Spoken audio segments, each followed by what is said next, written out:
예수님이 무덤에 묻히신 지 3일 만에 살아나셨습니다.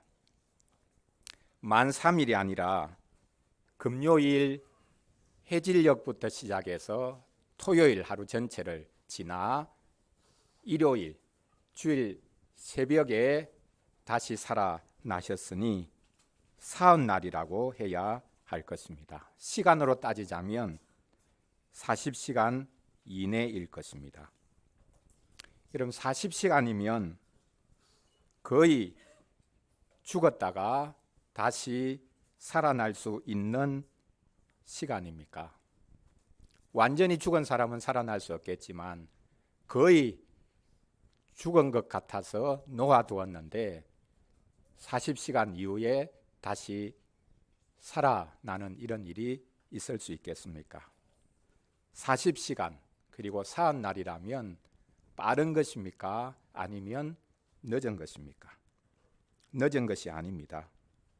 이것은 성경에서 미리 알리신 것입니다. 오늘 우리가 읽었던 이 본문에 보면 바로 이틀 그리고 조금 더 늦어진다면 제3일 셋째 날이라는 표현이 나옵니다. 하나님께서 자기 백성을 이틀째에 조금 늦어지더라도 셋째 날에 3일에 제3일에 일으키신다라고 말씀하고 있습니다. 이 이틀 그리고 제3일 셋째 날이 무엇을 말하고 있는 것입니까? 하나님께서 신속하게 일하신다. 하나님이 신속하게 움직이신다라는 것을 표현하는 말입니다. 오늘 본문을 가지고 하나님은 신속하게 회복시키시고 살려내신다라는 주제로 말씀을 전하려고 합니다. 첫째로 하나님의 백성이 셋째 날에 회복됩니다. 둘째로 그리스도는 셋째 날에 일으킴을 받았습니다. 셋째로 그리스도의 부활로 인해서 우리에게 셋째 날이 시작되었습니다. 주의 백성이 셋째 날에 회복되고 그리스도께서 셋째 날에 살아나시고 이제 우리에게는 셋째 날이 계속되는 이 복을 누리게 되었다라는 것입니다. 첫째로 하나님의 백성이 이틀 아무리 늦어도 셋째 날에 회복된다, 살려내신다라고 하는 하나님의 말씀을 보겠습니다.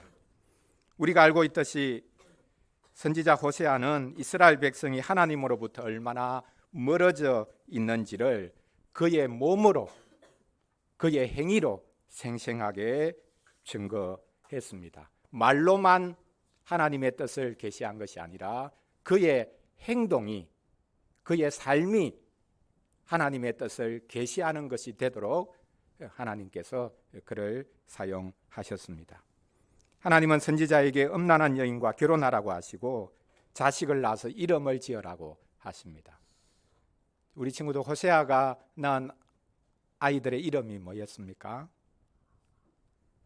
하나는 긍휼히 여기지 않으신다. 하나는 내 백성이 아니다. 이상한 이름이죠. 예. 히브리어로 로가 들어가면 아니다라는 뜻이요. 로 루하마, 로 암미. 내가 긍휼히 여기지 않는다. 내 백성이 아니다. 이런 이름을 태어나는 자식에게 지어주라. 그리고 계속 부르면서 하나님께서 자기 백성을 향해서 나는 너희들 긍휼히 여기지 않겠다. 너희는 내 백성이 아니구나. 이렇게 하나님께서 계속해서 이 아이들의 이름이 불려질 때마다 주의 백성을 향해서 하셨던 말씀입니다. 그렇게 도무지 변화되지 않을 이들을 향해서 선지자는 우리가 하나님께로 돌아가자라고 외치고 있습니다. 하나님께서 우리를 찢으셨지만 우리를 낫게 하실 것이다. 우리를 싸매어 주실 것이다 라고 말하고 있습니다. 우리는 이미 죽은 자와 다를 바가 없는데 하나님께서는 이틀 후에 아무리 늦어도 셋째 날에 우리를 살려주실 것이다 라고 선지자가 외치고 있습니다. 하나님은 늦지 않게 오셔서 일하신다는 말입니다. 너무 낙관적인 말이 아닙니까? 그냥 위로하기 위해서 해보는 말 정도가 아닙니까? 우리가 알고 있듯이 유태인들이 제2차 세계대전 어간에 독일에서 나치에 의해서 600만 명이 희생당했습니다. 그때 유대인들이 그 아우슈비츠라는 가스실에서 하나님 앞에 부르짖었을 것입니다. 하나님, 언제 오십니까? 하나님, 늦지 않게 오십시오. 그러나 하나님은 묵묵부답이셨습니다. 그래서 600만 명이 희생됐습니다. 지금도 전 세계에서는 이런 부르짖음이 계속되고 있을 것입니다. 나치에 의해서 600만 명이나 희생당한 유대인들이 지금 이스라엘 나라를 이루고 바로 옆에 있는 가자 지구를 맹폭하고 있습니다. 그 가자 지구에 있는 팔레스타인 사람들이 알라에게 뭐라고 부르짖고 있겠습니까? 종종 이제 이 이슬람 사람들이 하는 말이 있죠. 인샬라. 무슨 뜻입니까? 신의 뜻이라면. 이게 다 신의 뜻이다. 그래서 어떤 운명이든지 자기들은 받아들인다고 말합니다. 그러나 사람이라면, 하나님을 믿는다면, 알라를 믿는다면 알라께 부르짖겠죠. 알라시여, 언제 오시렵니까? 언제 우리를 구원해 주시렵니까? 하나님은 아우슈비츠 이후의 하나님은, 그리고 지금도 하나님은 항상 늦게 오는 하나님이 되어버린 것이죠. 하나님은 항상 뒷북치는 하나님이 되어버렸다. 그렇게 말할 수밖에 없을 것입니다. 하나님은 결코 응답하지 않는 분처럼 보입니다. 왜냐하면 하나님은 애탈 이유가 없거든요. 항상 발을 동동 구르는 것은 우리, 고통당하는 우리 자신입니다. 하나님이 왜 응답하지 않으시는가? 하나님이 왜 우리를 찾으시지 않으시는가? 이렇게 부르짖고 있지만 사실 응답하지 않는 쪽은 우리죠. 하나님이 응답하지 않으시는 것이 아니라 우리가 하나님께 응답하지 않습니다.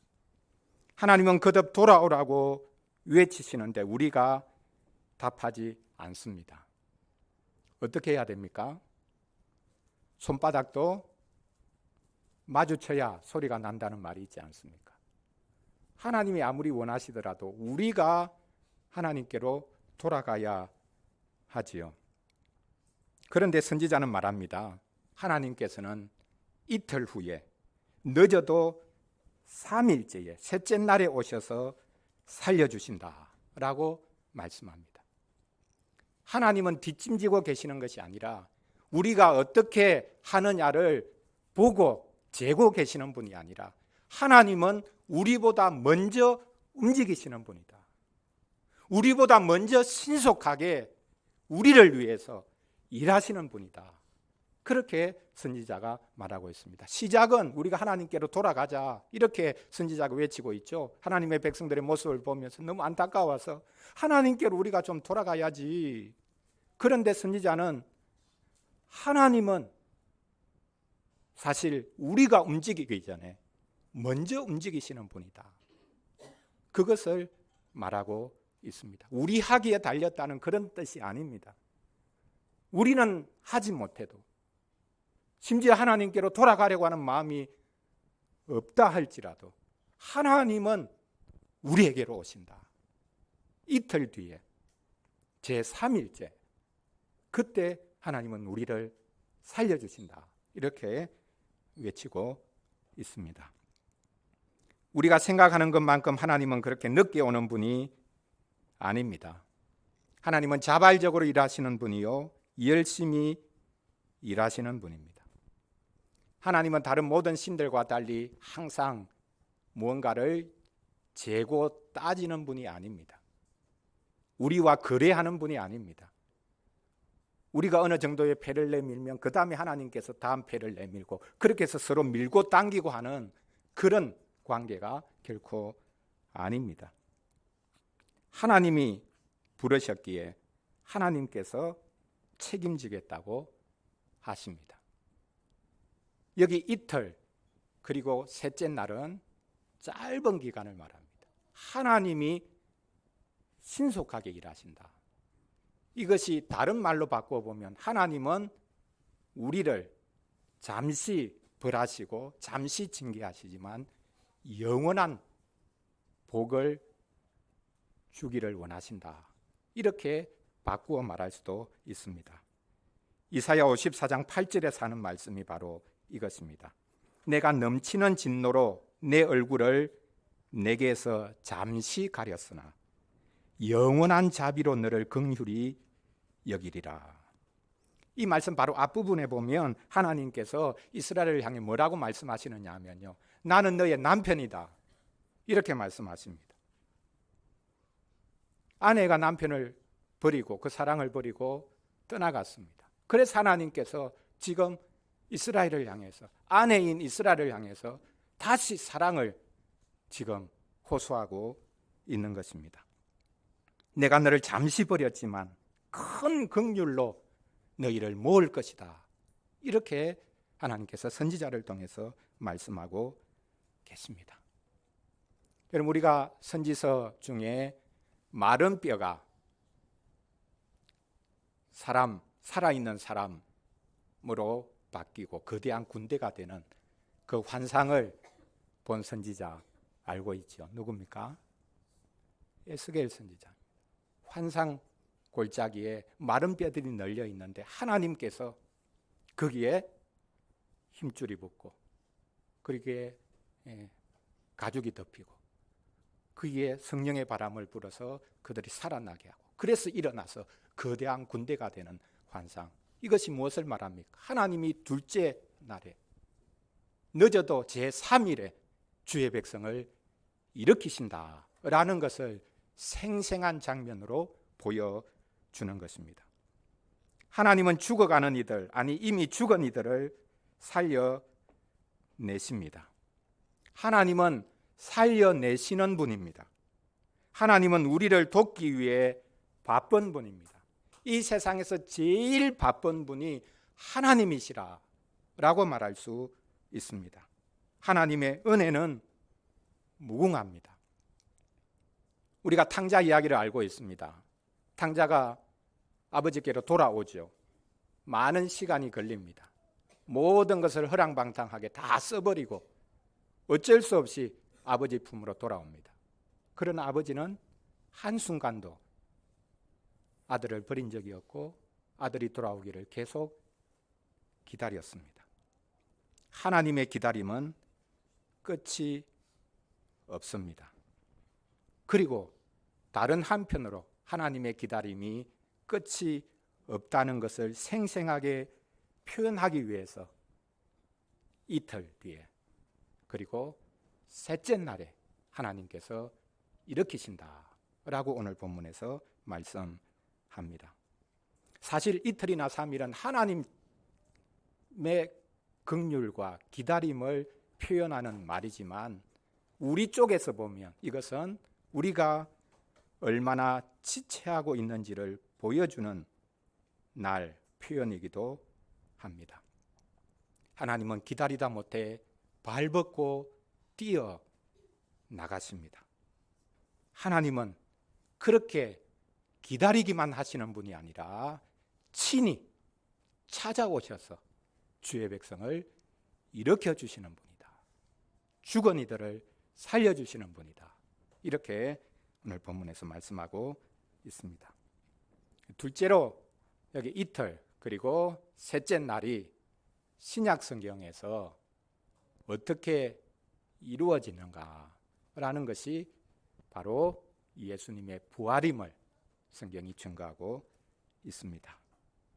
예수 그리스도께서는 셋째 날에 일으키심을 받습니다. 오늘 본문의 성취라고 말할 수 있습니다. 왜냐하면 그분은 하나님의 백성의 대표이시기 때문입니다. 우리의 모든 죄를 짊어지고 죽으셨기 때문에 하나님께서는 그것을 보시고 이틀째 그리고 셋째 날에 그분을 일으키신 것입니다. 하나님은 죽은 자를 살려주시는 분입니다.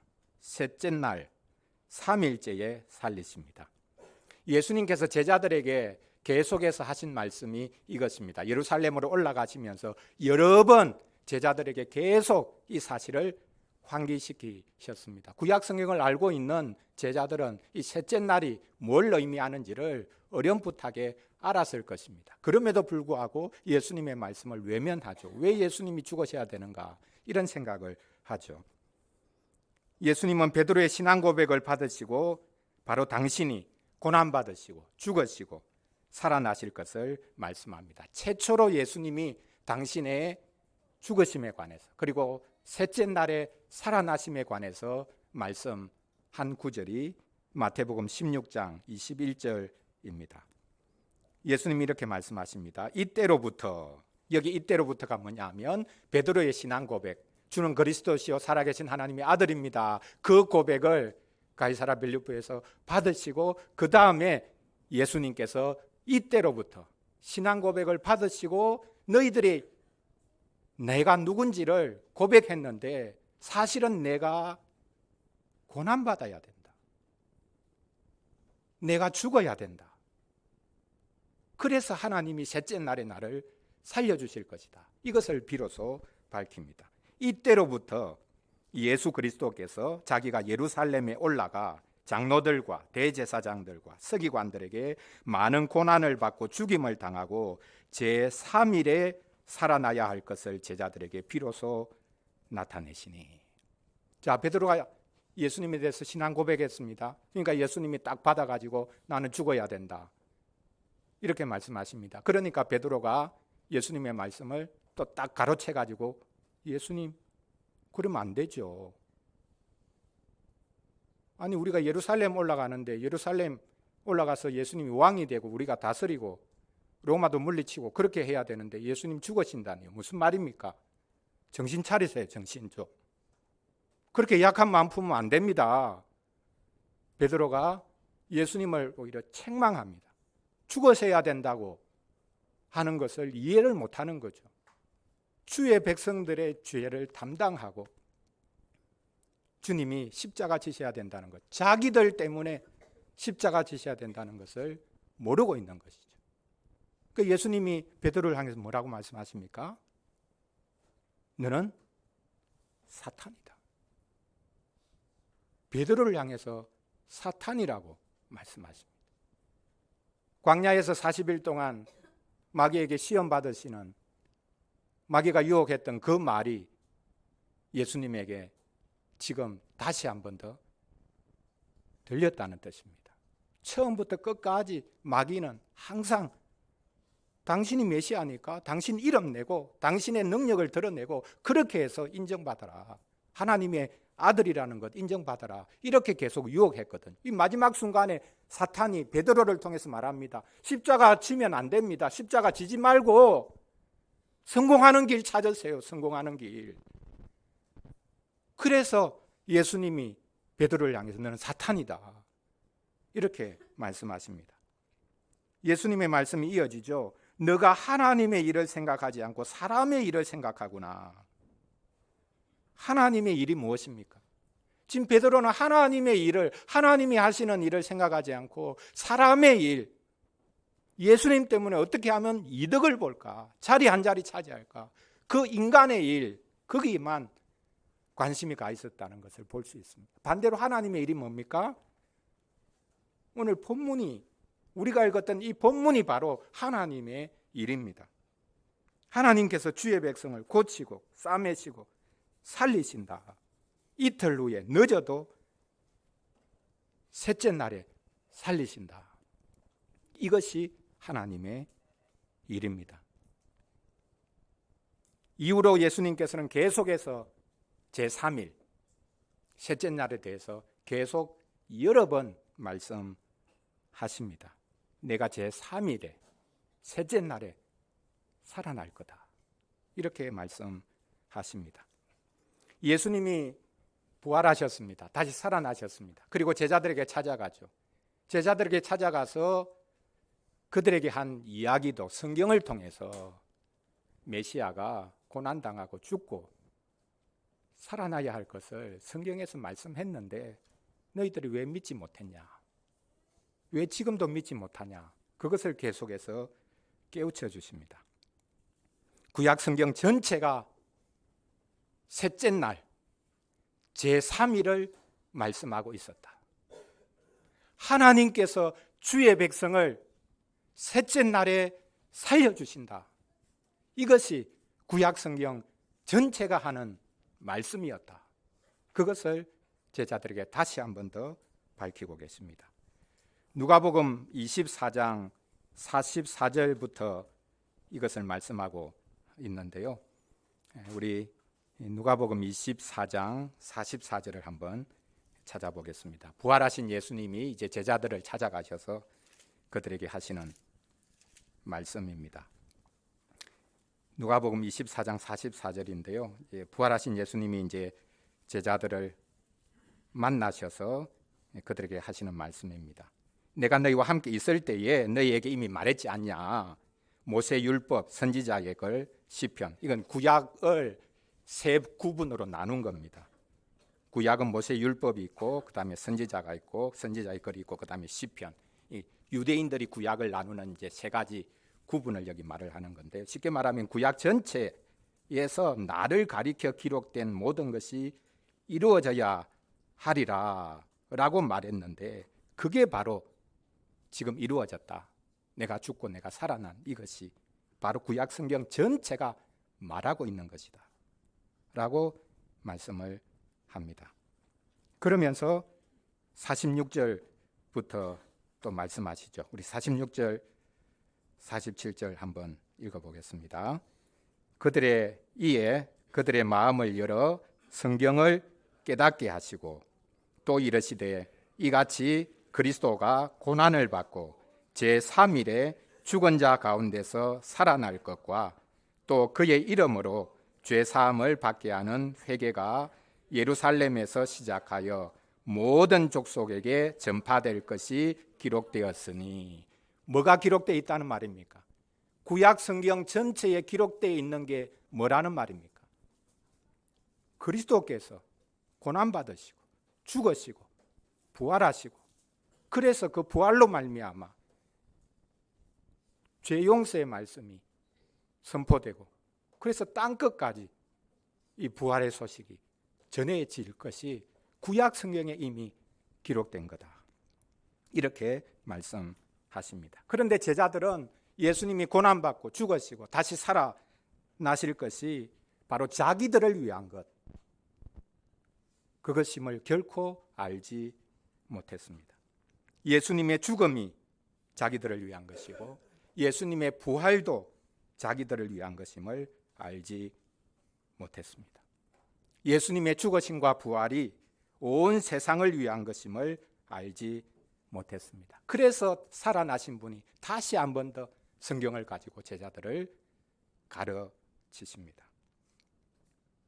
사실 오늘 본문이 어떻게 보면 직접적으로 예수 그리스도의 부활을 예언한 말씀이라고 볼 수 있습니다. 오늘 본문 그대로 예수님은 셋째 날에 살아나십니다. 오늘 본문에서 약속한 대로 하나님께서 예수 그리스도를 3일째에 살려내셨습니다. 죽으신 예수님을 신속하게 살려냈습니다. 왜 신속하게 살리십니까? 왜 그냥 죽은 상태로 방치해 두지 않으십니까? 살려내십니까? 그분은 우리를 대신하여 죽으셨기 때문에 주의 백성들을 살리신다라는 이 약속 때문에 하나님께서 그리스도를 살리신 것입니다. 이 말씀을 이루기 위해서, 호세아서의 이 말씀을 이루기 위해서, 우리를 살리시기 위해서 그리스도를 먼저 살려내신 것입니다. 예수님이 하나님의 백성을 끌어안고 죽으셨기 때문입니다. 여러분, 이런 비유가 좀 어색할지 모르겠는데요, 우리 친구들 기생농계 알아요? 농계가 누굽니까? 뭘 했습니까? 어떻게 죽었습니까? 진주에 가면 남강이 있는데 거기에서 술자리가 벌어졌는데 기생농계가 적장을 껴안고 난강물에 자기 몸을 던져서 둘이 같이 죽죠. 끝까지 옛날 여인들은 손에 가락지를 꼈지 않습니까? 그 가락지를 꽉 껴서, 손은 그냥 풀어질 수 있으니까 가락지를 다 끼고 그 손을 끝까지 적장을 껴안고 자기 손 가락지를 꽉 끼워서 빠지지 않도록 해서 자기도 죽고 적장도 그 난강물에 빠져서 죽게 한 그 이야기, 우리가 흥미롭게 들어서 알고 있지 않습니까? 예수님이 그렇게 농개처럼 우리를 껴안고 죽으셨다. 분명히 성격은 다르죠. 죄 없는 분이 죄인인 우리를 꽉 껴안고 자기의 목숨을 내어놓으셨다. 농개와도 전혀 다른 죽음, 우리를 위한 죽음, 우리의 죽음을 온통 자기 것으로 가져가셔서 죽으신 것, 그것이 십자가이죠.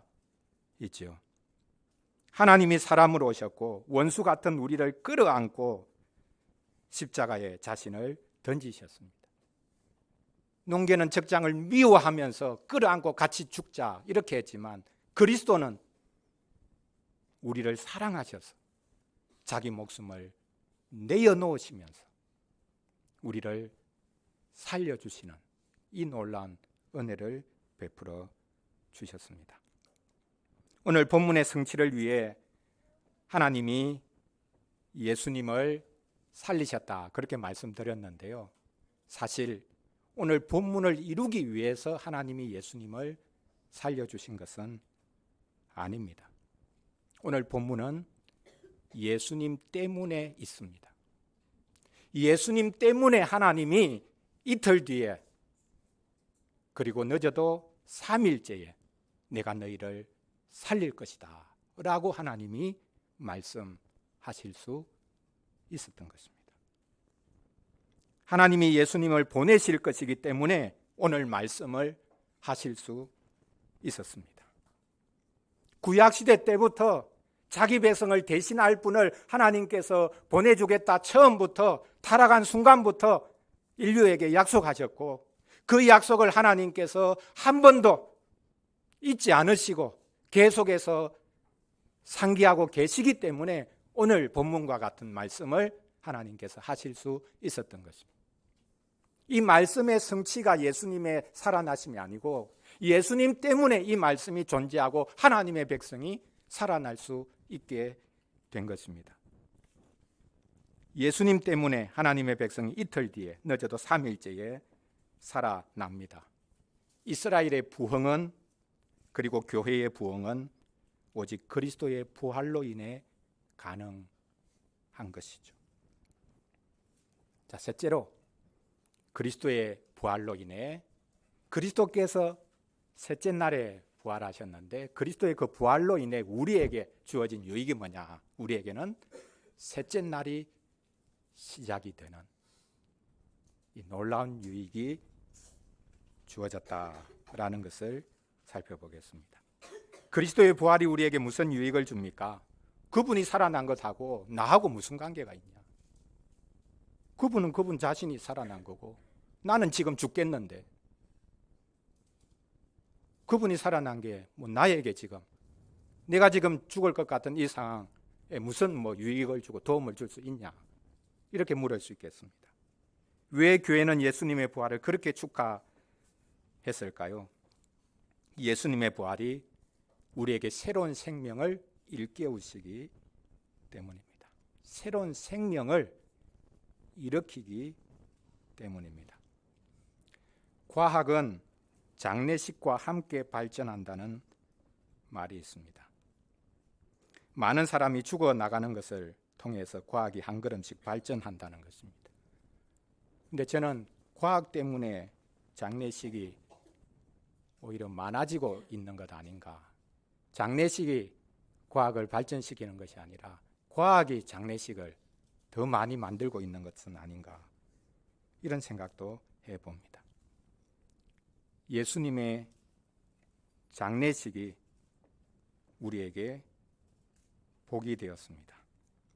예수님의 죽으심이 우리를 살렸습니다. 예수님의 죽어주심으로 인해 누구든지 살아날 수 있게 되었습니다. 왜냐하면 그분은 우리와 똑같은 인간이셨기 때문입니다. 하나님이 인간이 되어 우리 가운데 오셔서 우리와 똑같이 사시고 우리의 죽음을 대신 죽으셨기 때문에 그분의 죽으심 그리고 그분의 부활은 우리 것이 되는 거죠.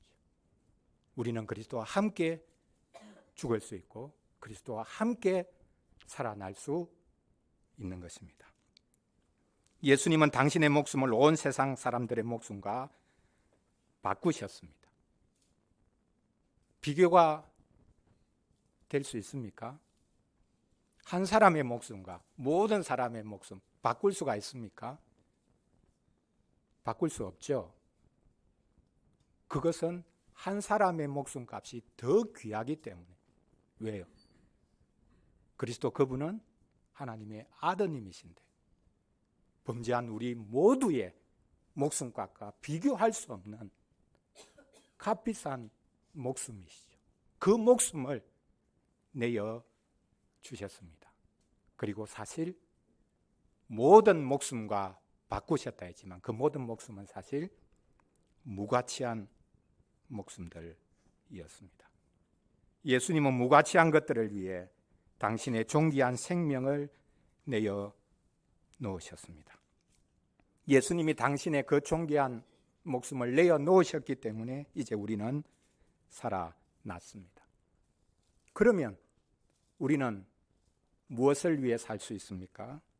이제 우리는 가치 있다고 생각하는 것만을 생각하고 살지 않아도 됩니다. 우리는 나에게 유익이 되는 것만을 생각하고 살지 않아도 됩니다. 우리는 세상 사람들이 가치 없다고 생각하는 것들을 위해서도 살 수 있습니다. 그것이 부활을 믿는 사람들의 모습일 것입니다. 예수님이 살아나셨습니다. 하나님이 예수님을 살리셨습니다. 그래서 그분을 살리셨듯이 우리도 반드시 살리실 것입니다. 이것을 성경에서는 그리스도 안에 있으면 새로운 피조물이라 이전 것은 지나갔으니 보라 새 것이 되었다 이렇게 말씀하고 있습니다. 예수님의 부활로 말미암아 이제 새 시대가 시작되었습니다. 어떤 시대가 새 시대입니까? 과학기술이 발전하면 새 시대입니까? AI 기술이 발전해서 이제 우리가 놀고 먹는 시대가 되면 새로운 시대입니까? 하나님이 예수님을 살리신 것을 보십시오. 그 전에 하나님이 아드님을 무가치한 것들을 위해서 목숨 버리게 하신 것을 생각해 보십시오. 예수님처럼 무가치한 것들을 위해서도 살 수 있는 시대가 새 시대입니다. 나를 부풀리기 위해서만 사는 시대가 새 시대가 아닙니다. 서로를 위해 자신을 내어놓을 수 있는 시대, 그런 시대를 일컬어 새 시대라고 말하는 것입니다. 예수님이 오늘 본문 말씀대로 하나님이 예수님을 보내주실 것이기 때문에 이 본문의 말씀을 주셨는데 셋째 날에 내가 너희를 반드시 살려낼 거다 이렇게 말씀하셨죠. 예수님에게 이 셋째 날을 적용해 보면 우리가 이미 알고 있듯이 성금요일에 예수님 돌아가셨고 그 다음에 토요일 하루 종일 지나고 그 다음에 주일 셋째 날에 예수님이 이제 부활하셨죠. 그 부활한 날을 우리는 주일이라고 부릅니다. 고대로부터 일요일이라고 부르다가 우리는 예수님이 부활하신 날, 주님의 날, 그래서 주일이라고 부릅니다. 셋째 날입니다. 그런데 고대 교회는 이 주님이 부활하신 셋째 날, 주일을 제8일이라고 부르기를 좋아했습니다. 제3일이 제8일로 이제 바뀐 겁니다. 왜 제8일이라고 부르기를 좋아했을까요?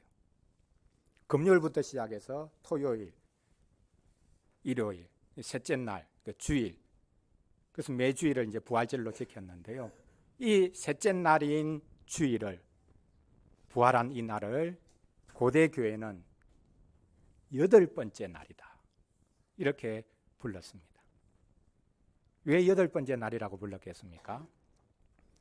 창조로 한번 거슬러 올라가 보십시오. 하나님이 온 세상 만물을 창조하셨죠. 첫째 날부터 시작해서 6일째까지 만드시고 그 다음에 7째 날에 쉬셨죠. 그래서 그 날을 안식일이라고 부릅니다. 그러면 7째 날 다음 날은 8일이죠. 그 8일이 바로 안식일 다음 날 주일입니다. 그래서 3일이라고, 셋째 날이라고 부른 것은 하나님이 그리스도를 일으키셨다, 신속하게 우리를 위해서 그분을 일으키시고 우리가 그분과 함께 일어난 것을 강조하기 위해서는 셋째 날이 되지만, 그러나 이 셋째 날은 사실 하나님께서 지으신 모든 것들에게 참된 안식을 주는, 그 안식을 회복시킨 날이다. 그리스도의 부활은 우리에게 참된 안식이 주어진 날이다. 그런 의미에서 안식일 다음 날, 안식이 성취되지 못했지만 그리스도의 부활로 말미암아 이제는 참된 안식이 우리에게 주어졌다. 그래서 이 주일을 셋째 날이 아니라 8일, 8번째 날, 이렇게 표현을 한 것입니다. 그럼 재미있게도 고대 교회는 세례를 베풀 때 세례 용기, 세례조를 팔각형으로 만들었습니다. 사각형도 아니고 육각형도 아니고 왜 팔각형으로 만들었을까요? 이 8째 날, 주일, 부활을 상기하도록 팔각형으로 만들었습니다. 그럼 유럽 가면 대도시 이제 중앙에는 항상 이제 대성당이 있죠. 그 성당 건물은 하나만이 아닙니다. 그 바로 옆에 또 다른 건물이 있습니다. 잘 보고 이게 팔각형이면 그게 뭐다? 세례당이다 라는 것을 우리가 알면 됩니다. 피렌체에 가보면 피렌체 대성당 바로 옆에 건물이 있는데 그 팔각형입니다. 그러니까 그 세례당에서 세례를 받고 그리스도의 부활로 말미암아 우리가 하나님의 백성이 되고 우리가 새롭게 태어난, 그것이 세례이기 때문에 그 세례가 날로 표현하면 제8일이 되는 것이죠. 주일의 의미를 담고 있는 것이죠. 부활의 의미를 담고 있는 것이죠. 그래서 제3일이 이제는 제8일로 교회가 축하하는 복된 날이 되었습니다. 그런데 어떤 분은요, 지금 우리가 진짜 부활의 시대를 살고 있냐, 지금 이 땅에는 죽음이 더 기승을 부리고 있는데 정말 죽지 못해 겨우 살아가는 삶인데 도대체 예수님이 부활하신 것, 그게 나에게 참된 의미를 주고 있냐, 오히려 그 꿀로 돌아가는 것이 아니냐, 이렇게 말하는 분들이 있습니다. 여러분 한번 보십시오. 3일, 셋째 날이라고 하면 성금요일, 그리고 토요일이 있고 주일이 있습니다. 유럽에서는 이 금요일을 성금요일이라고 부르죠. 그리스도께서 죽으셨지만 거룩한 금요일. 왜? 우리를 위해서 자신을 내어놓으셨기 때문에 가장 끔찍한 고통과 죽음을 겪으셨지만 이 날은 거룩한 날이다. 그래서 성금요일이라고 부릅니다. 그 다음 토요일이 있습니다. 토요일은 아무 일도 없는 부활을 기다리는 날이죠. 어떤 일이 일어날지도 알 수 없는 날입니다. 그래서 유럽에서는 이 날을, 토요일을 조용한 토요일이라고 부릅니다. 아무 일도 일어나지 않는 것처럼 보이는 날. 그리스도는 죽으셨고 부활하기 전이니까 어떤 일이 일어날지도 알 수 없는 너무나 조용한, 아무 일도 일어나지 않는 것 같은 토요일. 그리고 그 다음 주일은 영광의 주일, 영광의 부활절이 되죠. 이 세 날을 인류 역사로 이렇게 쭉 내리면 지금 우리는 이 세 날 중에 어느 날을 살고 있냐? 어느 날을 살고 있습니까? 어떤 분은 우리는 여전히 토요일을 살고 있다, 이렇게 표현합니다. 아무것도 일어나지 않는 것처럼 보이는 그런 때를 우리가 지금 살고 있는 것 아닌가. 셋째 날이 둘째 날로 돌아가 버린 것과 같은, 아무것도 일어나지 않은 것 같은 그런 시대, 그런 내 삶을 살고 있는 것이 아닌가, 이렇게 말하곤 합니다. 아닙니다. 역사는 되돌릴 수 없다는 말이 있죠. 부활은 결코 되돌릴 수 없습니다. 죽음을 되돌릴 수 없는 것 이상으로 부활은 되돌릴 수가 없습니다. 죽음조차 부활을 되돌릴 수가 없습니다. 오히려 그리스도로 인해 죽음은 이제 우리에게 희망이 된 것이죠. 바로 이것이 우리가 부활을 기뻐하는 이유입니다. 예수님 때문에 이제는 죽음이 오히려 희망이 되었습니다. 예수님 때문에 이 땅에 부활의 셋째 날, 안식의 여덟째 날이 시작되었습니다. 주님의 베풀어 주신 이 크신 은혜를 우리 모두가 기뻐해야 하겠습니다. 사랑하는 성도 여러분, 우리는 부활을 믿습니다. 부활을 믿는 것은 모든 것이 잘 될 것이라고 믿는 것이 아닙니다. 부활을 믿는 것은 불가능이 없다고 믿는 것이 아닙니다. 부활을 믿는 것은 하나님을 믿는 것을 말합니다. 하나님의 능력을 믿는 것을 말하죠. 더 나아가 부활은 하나님의 사랑과 긍휼을 믿는 것입니다. 부활을 믿는 것은 인간의 능력을 믿는 것이 아니라 하나님의 능력, 더 나아가 하나님의 끝없는 사랑과 긍휼을 믿는 것입니다. 부활신앙은 하나님께서 자격 없는 우리를 위해 일하신다는 것을 믿는 것입니다. 우리 같으면 전혀 하지 않을 일을 하나님께서는 하신다는 것을 믿는 것, 그게 부활신앙입니다. 부활신앙은 나 같은 사람을 위해서도, 우리 종종 요즘 양아치 말을 많이 쓰는데 우리가 양아치가 되면 안 되죠. 양아치 같은 나를 위해서도 하나님은 일하신다 라는 것을 믿는 것이 부활신앙입니다. 부활은 기적이 아닙니다. 기적 정도가 아닙니다. 목사조차도 부활을 못 믿겠다고 말하는 사람들이 있거든요. 신학자들조차도. 왜 못 믿습니까? 그거 기적인데 어떤 기적이 그렇게 일어날 수 있냐. 부활은 기적이 아닙니다. 부활은 하나님이 하시는 것을 보여주는 것이죠. 하나님의 사랑과 긍휼이 얼마나 크신가라는 것을 보여주는 것이 부활입니다. 부활을 믿는 것은 하나님께서 그리스도를 통해서 하신 일을 믿는 것입니다. 그러므로 부활신앙은 기적을 믿는 신앙과 다릅니다. 부활신앙은 약속보다 더 멀리 가지 않습니다. 부활신앙은 하나님의 약속을 믿는 신앙입니다. 부활신앙은 너무 많은 것을 기대하지도 않고 너무 작은 것을 기대하지도 않습니다. 부활신앙은 하나님이 약속하신 것만큼만 기대하는 신앙입니다. 그 신앙이 무엇입니까? 하나님은 이틀 후에 늦어도 셋째 날에 우리를 살리실 것이다 라는 것을 믿는 것입니다. 부활신앙은 하나님이 너무 늦지도 않게 그리고 너무 이르지도 않게 우리를 살리신다는 것을 믿는 것입니다.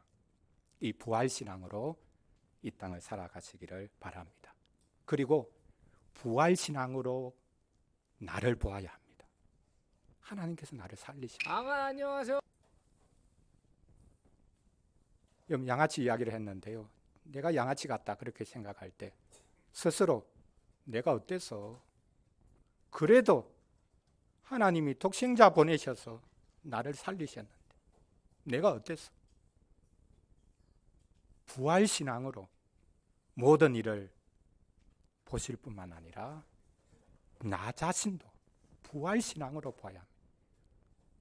언젠간 나도 로또 하나 제대로 걸릴 수 있다. 그게 부활신앙이 아니고요. 나 같은 존재도 하나님이 살리신다. 일으키신다. 그것을 믿는 것이 부활신앙입니다. 이 믿음으로 살아가시기를 바랍니다. 기도하겠습니다. 하나님 아버지, 하나님은 살려주는 분입니다. 죽어가는 이를 살려주는 분일 뿐만 아니라 이미 죽은 자들을 살려주는 분입니다. 당신의 아드님을 우리를 위해 보내주셔서 감사합니다. 아드님을 통해 우리를 살려주셔서 감사합니다. 아드님이 우리를 대신하여 죽으시고 우리를 위해서 살아나셨습니다. 하나님이 셋째 날에 살리셨습니다. 하나님은 예수님을 버리지 않고 신속하게 살려내십니다. 우리를 위해서입니다. 성령의 능력으로 살리십니다. 이 부활에 삼위 하나님의 일하심이 있습니다. 성부께서 성령의 능력으로 성자 예수 그리스도를 살려내십니다. 이와 같이 저희도 제3일에 살리실 것을 믿습니다. 하나님은 저희가 가장 절망적일 때, 아무것도 할 수 없을 때 살립니다.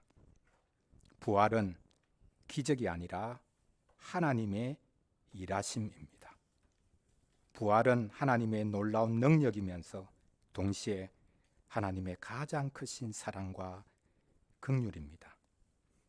저희가 기적이 아니라 부활을 믿게 하여 주옵소서.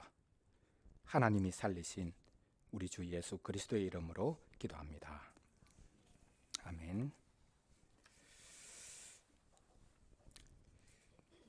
예, 우리 응답 찬송하기 전에 우리 남성 중창단의 찬양, 부활 특별 찬양을 하도록 하겠습니다. 하나님이 세상을 사랑하사